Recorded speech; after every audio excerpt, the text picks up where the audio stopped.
Yulia Navalnaya, widow of the late Alexei Navalny, stands strong in her accusations. She alleges Russian President Vladimir Putin ordered the torture of her husband for 3 years. She asserts his body was further disrespected post-death, initially denied release by Russian officials. Navalny, a vocal critic of Putin, met a tragic end under disputed circumstances in February 2021. Navalnaya urges European leaders to adopt innovative strategies to challenge Putin's regime. Dear Madam President, dear ladies and gentlemen, thank you for the opportunity to hear me today. After Putin tried to kill Alexei for the first time, we lived in southern Germany for several months. Alexei was recovering from the poisoning, learning how to walk and try it all over again. We walked a lot, sometimes going on short trips. One of them, we went to Strasbourg with our children. It is one of my and Alexei's favorite cities. We have been there several times together, and then 3 years ago, we decided to show it to them. Now my husband is dead. I'm back to Strasbourg, but I'm no longer walking around with my family. I stay here and address you and in your person the whole Europe. I thought that in 12 days since Alexei's murder, I would have time to prepare for this speech. But first, we spent a week getting Alexei's body and organizing funeral. Then I choose the cemetery and coffin. The funeral will take place the day after tomorrow. And I'm not sure yet whether it will be peaceful or whether police will arrest those who have come to say goodbye to my husband.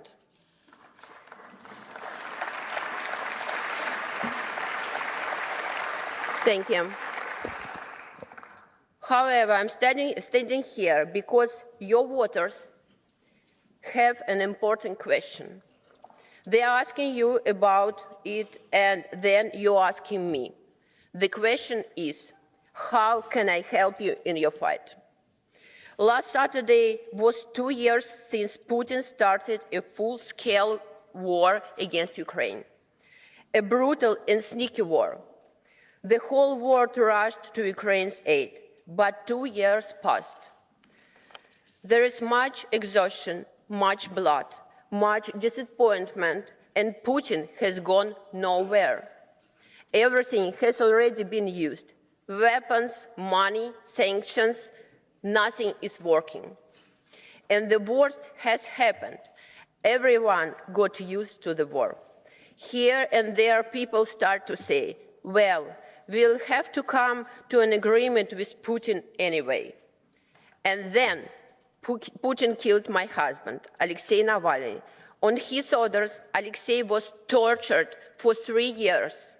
He was starved in a tiny stone cell, cut off from the outside world and denied visits, phone calls, and then even letters. And then they killed him. Even after that, they abused his body and abused his mother. On the one hand, the public murder has once again showed everyone that Putin is capable of anything and that you cannot negotiate with him. But on the thank you.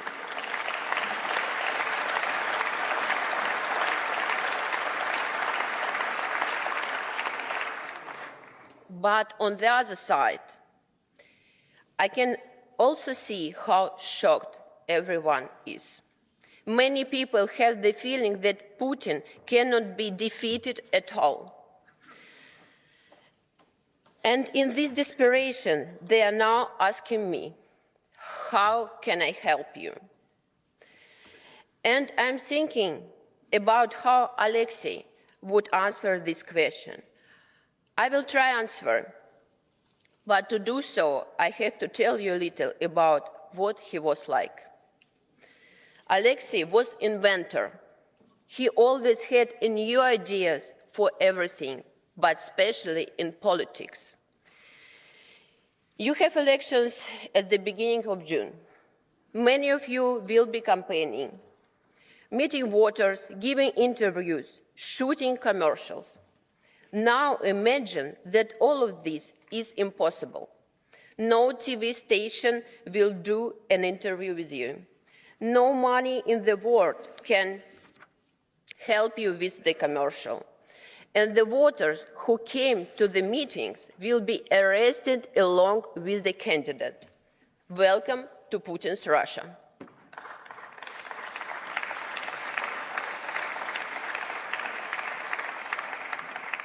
And yet, Alexei Navalny has managed to become the most famous politician there. He was able to inspire millions of people with his ideas. How did he do that? He was always fantasizing and experimenting. You are not allowed on TV. Let's learn how to make YouTube videos so the whole country can watch them. You are not allowed to vote.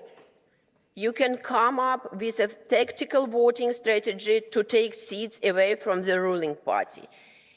Even in Putin's gulag, Alexei managed to pass on ideas for projects that would make the Kremlin panic.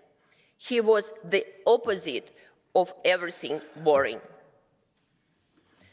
This is the answer to the question. If you really want to defeat Putin, you have to become an innovator. You have to stop being boring. You cannot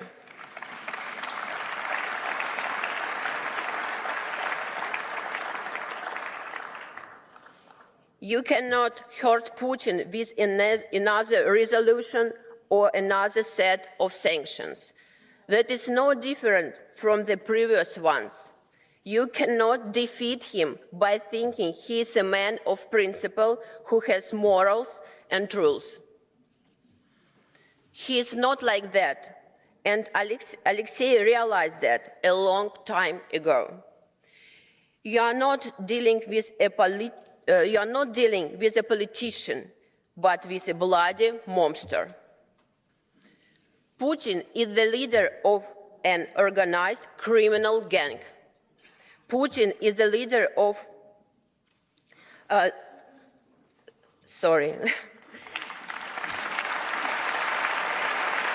Thank you.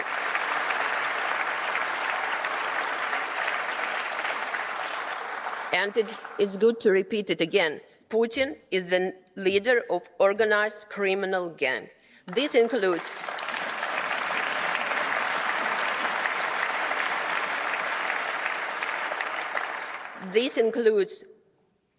poisoners and assassins, but they are just puppets. The most important thing is the people close to Putin, his friends, associates, and keepers of mafia money. You and all of us must fight the criminal gang, and the political innovation here is to apply the methods of fighting organized crime, not political competition. Not diplomatic notes, but investigations into the financial machinations, not statements of concern, but a search of mafia associates in your countries for discreet lawyers and financiers who are helping Putin and his friends to hide money.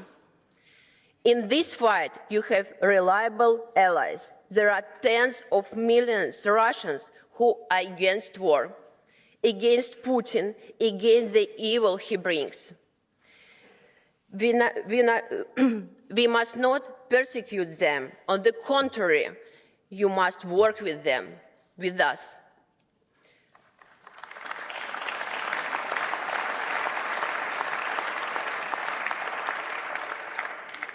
Putin must answer for what he has done with my country.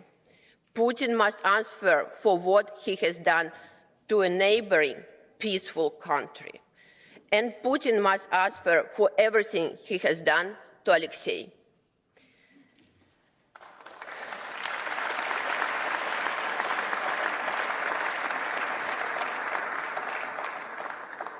My husband will never see what the beautiful Russia of the future will look like. But we must see it. And I will do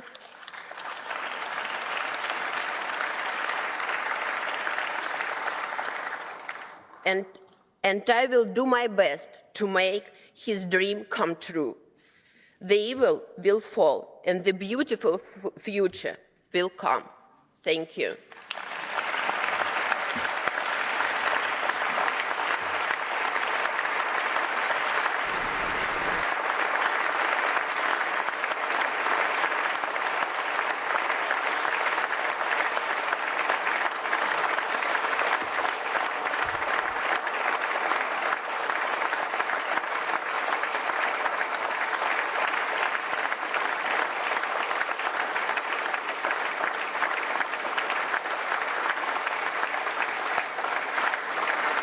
Thank you.